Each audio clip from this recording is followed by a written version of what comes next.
This is a lecture from Open Tuition. To benefit from the lecture, you should download the free lecture notes from opentuition.com. This chapter is relatively straightforward. You have to know for the exam what the finance functions are, in a way what the departments are within the overall finance department, and what sort of things they do. Overall, the functions carried out within finance will be accounting operations, debits, credits, etc. Analysis, looking at sales analyses, for example, profitability analyses, looking perhaps at the performance of different teams, looking at cost overruns and the like in production. There is planning. So most organizations have some sort of budget created ultimately within the finance department on the advice of people from outside the finance department. But if you're planning to make 10,000 units in November, then of course you have to make sure you have enough raw material coming in to make those 10,000 units. So simple, enough staff, enough machinery and the like. So it's straightforward. Decision making, maybe to withdraw a product, maybe to close down a factory. What should the wage rise be? What should the bonus be? And of course control. Looking after the assets of the organization, making sure money is spent only on the proper and authorized activities, making sure that cash and inventory and some non-current assets are properly safeguarded.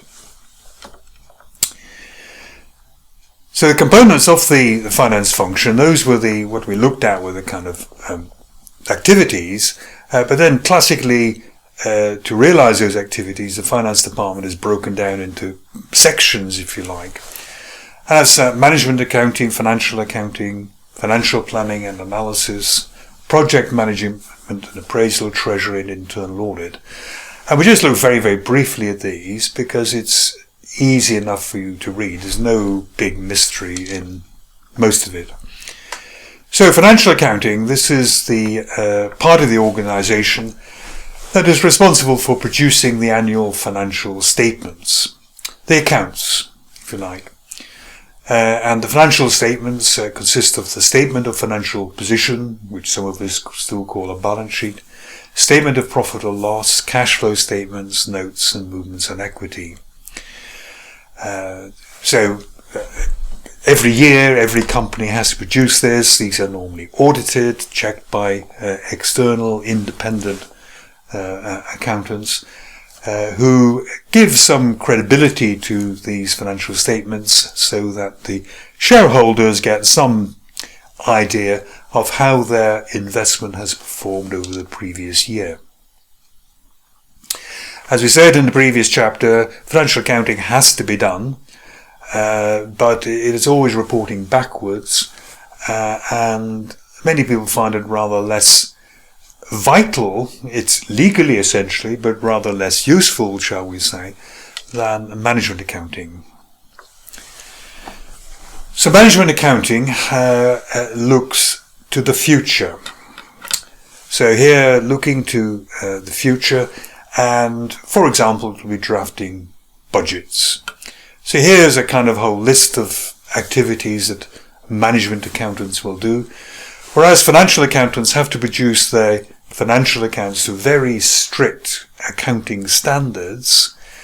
Management accountants can more or less do whatever they want or whatever is necessary, provided it produces information reports which are useful to management.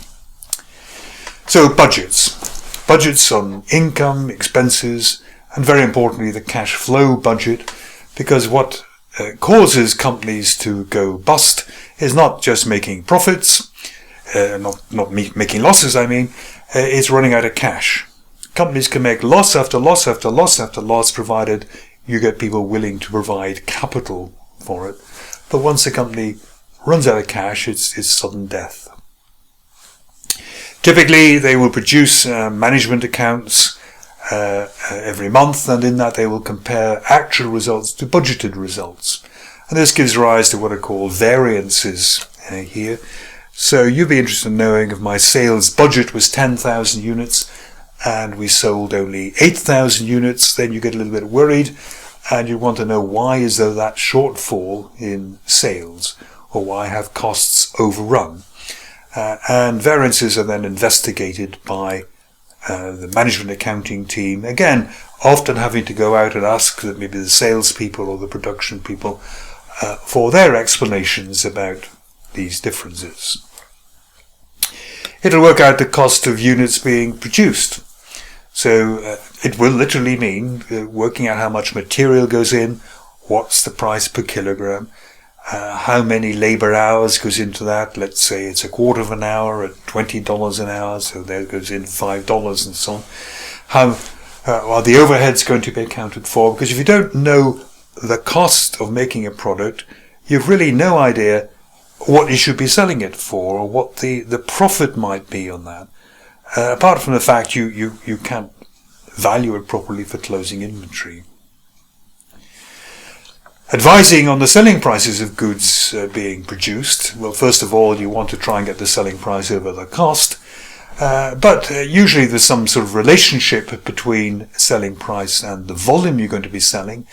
And, it's reasonable for management accountants to get involved in working out what selling price would maximize profits.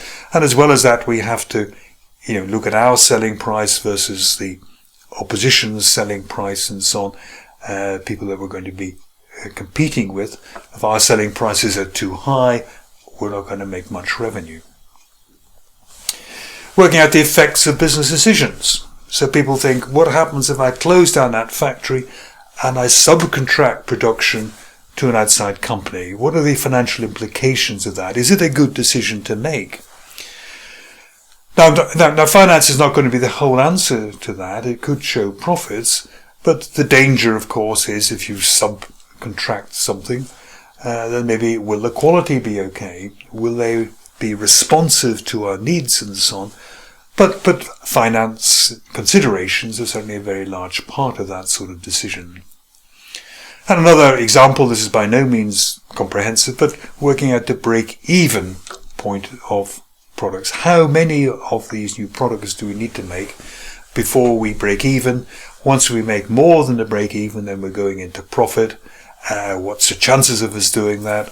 Or are we sailing very, very close to break even, which could, of course, lapse into making a loss? These are usually produced once a month, presented to the board once a month, so that decisions then can be made and implemented fairly quickly. If something is going wrong, you want to stop the rot as soon as you can. In many organisations, management accountants are also responsible for evaluating capital investments. A capital investment is basically spending money on non-current assets like a new factory, a new lorry, a new piece of machinery. And the characteristics of capital investments is they're going to last for a number of years. So if you have a new piece of machinery which is going to last for 5 years, you need special techniques which can match properly the income that's going to be coming from that machine for each of those 5 years. And if you know anything about something called discounted cash flow, then you know, of course, the income that you're going to be getting in 5 years' time is not as nice, not as valuable as your income you're going to get now. So there's a whole load of techniques to try and take account of the time differences and the risks and so on that are found in longer term projects. Budget setting was a very important part of management accounting. Budgets can be regarded as quantified plans. Most budgets nowadays would make use of IT because they would be done in spreadsheets. It used to be budgets were done basically with pencil and paper. But the trouble was then, if you wanted to change this kind of assumption in January, then of course that would go all the way through the next 12 months and so on. And it was a kind of dreadful job, very slow, dull, to update budgets or just to see what different assumptions you would make in the budgets. One of the great things about IT is you do it on a spreadsheet. Now you can change the assumptions about sales volume, sales prices, costs and so on. You can rework it, see what happens and so on. You can do what-if experiments. You can say, right, I want to show a profit of 100,000. If I want to show a profit of 100,000, what must my volume be? You can work back from the answer to give you target figures. Budgets can effectively be doing the following. They force you to forecast, which is great. The forecast won't be 100% accurate, but at least they're giving you some idea of what's happening. Based on the forecast, you can plan. Planning and coordination are involved together. You can coordinate maybe in the months of September, October, November. We have to ramp up production because there's going to be a lot of sales maybe in December in certain types of goods. So we need to coordinate, plan, if you like, that we're going to subcontract goods, buy in more goods, get more goods made, or perhaps earlier in the year we can begin to increase inventory in time for when we think the busy period is going to be. Communication. Budgets act as communication. You give budgets to people, they know what's expected of them. And it's controls. You're giving a budget to a person, you say, here's your expenditure for your department, it's $200,000, let's say.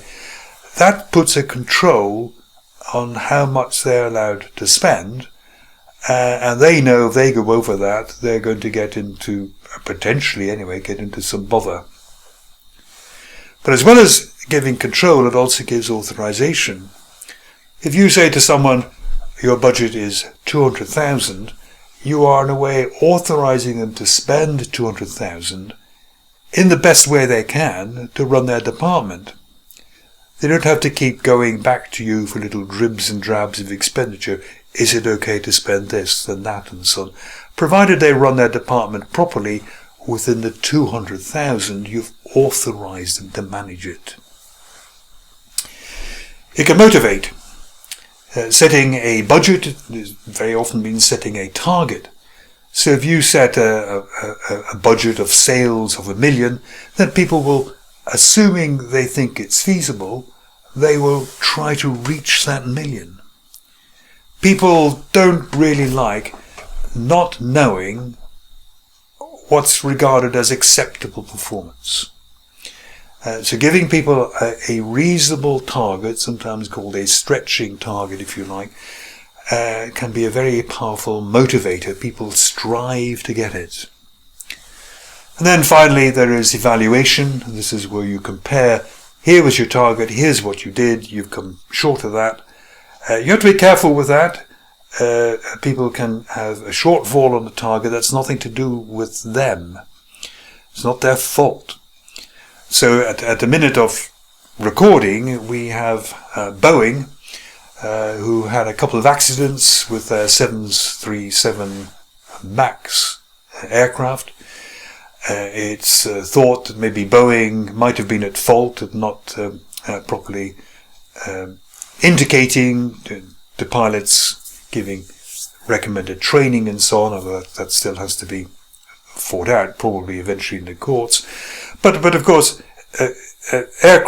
airlines who are using these machines, particularly Norwegian and Southwest, those airlines have had to ground those airliners, and they've had to cancel lots and lots of flights. So no doubt the performance of Southwest and Norwegian will be below budget, but it's not their fault. So what I'm trying to say is, when you come to evaluation, you have to be careful.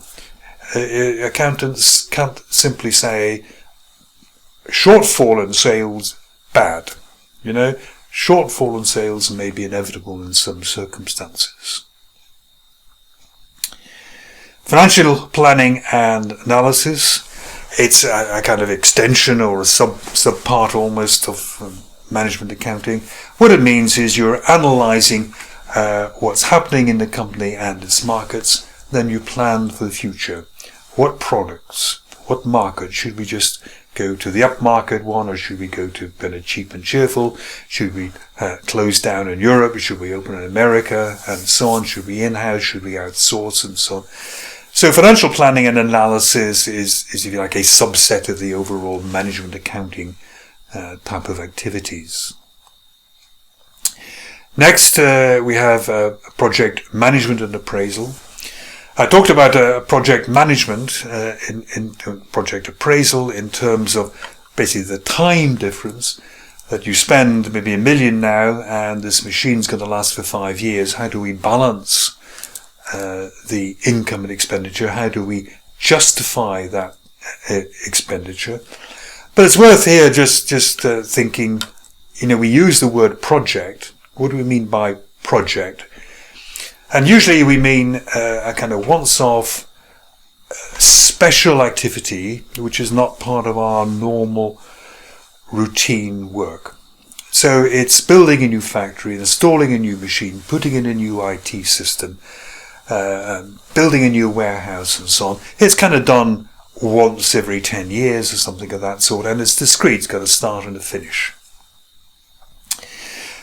What what finance has to do first, of course, is to estimate the costs and the benefits of the project. They shouldn't be really embarking on a project where the benefits don't seem to justify the costs. Because if the costs were greater than the benefits, you're essentially wasting money. And this is true even if it's a not-for-profit organization. If a hospital is working out, should we put in a new, scanning machine, MRI scanner and so on. Let's say the scanner costs $1 million. It has to in some way justify why spending $1 million on a scanner is better than spending maybe $1 million on a new operating theatre or a new ward or something of that sort. It must try to have some quantification of the benefits to make some sort of rational decision, difficult though it might be. Once a project begins, people in the finance department will be particularly involved with monitoring costs. Really what's going to happen is that goods and time spent on this project will have a special account code, and basically it's up to the accounting department to make sure everything with that account code gets pushed into the project cost. And of course IT can help this immensely as you get people to code up timesheets, as you get people to code invoices coming in, then of course it will very easily filter these costs, if you like, into the appropriate projects. It's important to try to keep with time. Time is not so much something to do maybe with the finance department as the project managers. Somebody has to keep an eye on the quality of what's going on. And the biggie really is somebody has to keep an eye on the scope. Scope is really what is going to be achieved. We've done our costs and our benefits, and our benefits in a way is coming from what the project will achieve. What report will it produce? How will it maybe enable production to be more flexible? And we've based our whole project on costs and benefits. But what happens in project after project after project, people do not keep the scope pinned down, and they begin to add on. Wouldn't it be nice if we could do that? Wouldn't it be nice if we could do that? And when you add on bits to the project, you add on bits to the cost. And you may or may not add on bits to the benefit. And when projects go out of sync and become messy, it's because people haven't kept to the scope. That's not to say you can't change a project once it starts, but you have to go through a kind of justification process again. It'd be for the finance department to say, right, you want to do this to the project. This is going to cost you an extra $250,000 to change the project. Show me the benefits. Prove to me that that extra $250,000 is worthwhile. Next department to look at is Treasury. This is something found in larger companies. Treasury, think of the money, think of the word, it kind of looks after the money, really. But it looks after company finance. It says, do we need to raise more share capital? Do we need to go out and get a long-term loan? It will look to see how big a dividend can we afford to pay given our commitments to make capital investments in the next year. From time to time, companies have got surplus funds, and you don't want them just sitting in a current account earning no interest. You're going to put them into interest-earning accounts. IT can come in here. IT will be involved in the overall cash flow. IT will say, or the cash flow will tell us, we've got this surplus of 5 million for 3 months. We can use IT to very quickly look at the different rates being given by different banks and so on, and the terms. And we could even at some point automatically, transfer surplus money into interest-bearing accounts based on our budgets and our cash flows. Where to arrange temporary borrowing, usually an overdraft. How to reduce risk from currency movements. If you're importing and exporting, so the euro and the dollar always, the euro and the pound always constantly up and down. If we are exporting something to Europe from the UK and the euro weakens, then we're going to be disappointed in the income coming in. And again, there are very kind of sophisticated techniques called hedging, where you can try and guarantee, or almost guarantee, the amount which you're going to receive or pay, and that takes the risk out of it. Similarly, borrowing.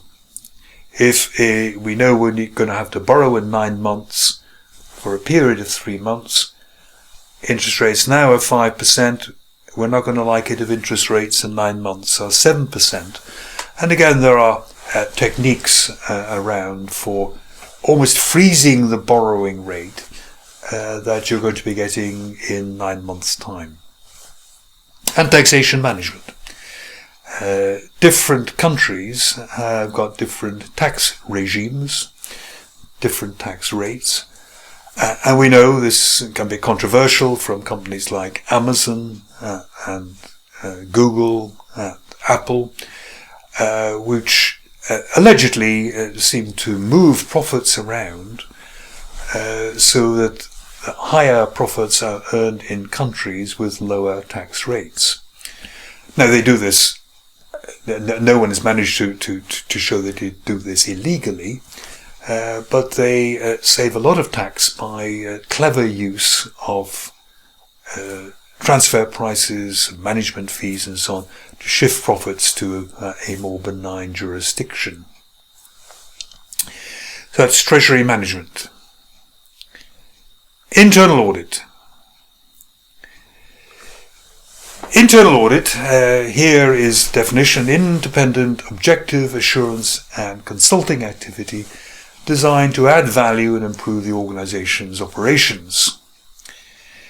Now, in particular, what it is involved with, really, you can read that definition yourself, is most of the time, most people in internal audit are dealing with what's called internal control. Internal control is a set of kind of methodologies for working that, say, prevents people from authorizing their own overtime, which prevents people from issuing purchase orders for glossy laptop computers that may not be needed. Internal control makes sure that valuable inventory is properly safeguarded. Internal control it looks after the operations you go through before you extend credit to a new customer. So large organizations, if they're properly managed, have got very extensive and sophisticated systems of internal control, rules and procedures that people should follow, and internal audit will go through and really ensure that people are following the rules. They'll make sure that purchase requisitions are signed off, that overtime payments are signed off by managers and so on. They will make sure by observation, perhaps, that inventory is properly locked away. And what they do is they will make reports saying, we think this additional control should be implemented, or they will say this control which should have been working wasn't working, and so on. And it really means that there's a much kind of tighter, more well-controlled ship. Because if internal control is absent, it really means ultimately you're not very sure what assets you have, what you're spending. If you don't know that, what sort of information is management going to be getting to enable it to make decisions if it hasn't got reliable kind of input information at the bottom? Ideally, the internal audit department will be kept sufficiently independent from, say, the finance director. Ideally, they will report to a subcommittee of the board called an audit committee. This will normally be manned by, or have within it, what are called non-executive directors. These are directors, full directors, but no executive responsibility. Internal audit reports to them, and these these audit committee members can then raise these problems at the full board of directors. It used to be, before there were audit committees, the internal audits department would raise its concerns with maybe the finance director, but of course the finance director could be really embarrassed about certain problems in internal control and might not raise it at the board meeting. Just very quickly, remember that there could be, or realise there could be, potential conflicts of interest, both within the finance role and between the finance role and other departments here. And people in the finance function have to show sometimes integrity, standing up for what they believe to be right, to refuse to conceal, to refuse to report something which they believe to be dishonest. So there are things like, let's just do that, they're in your notes here, but let's look at, say, planning. Planning, say, a new machine. The production manager desperately wants a new machine because it's nice and shiny and does clever things and so on. And any production manager should be able to say, here's the cost of the machine, $250,000, and here's all the income coming in. It obviously pays for itself. But of course, the production manager may be looking optimistically at the income coming in to justify the expenditure. And it will be part of the responsibilities of people in the finance department to look critically at these estimates and say, well, we don't actually believe you're going to get that amount coming in, and we think, this machine is really not being properly justified. Analysis. A marketing person may want to launch in a new country.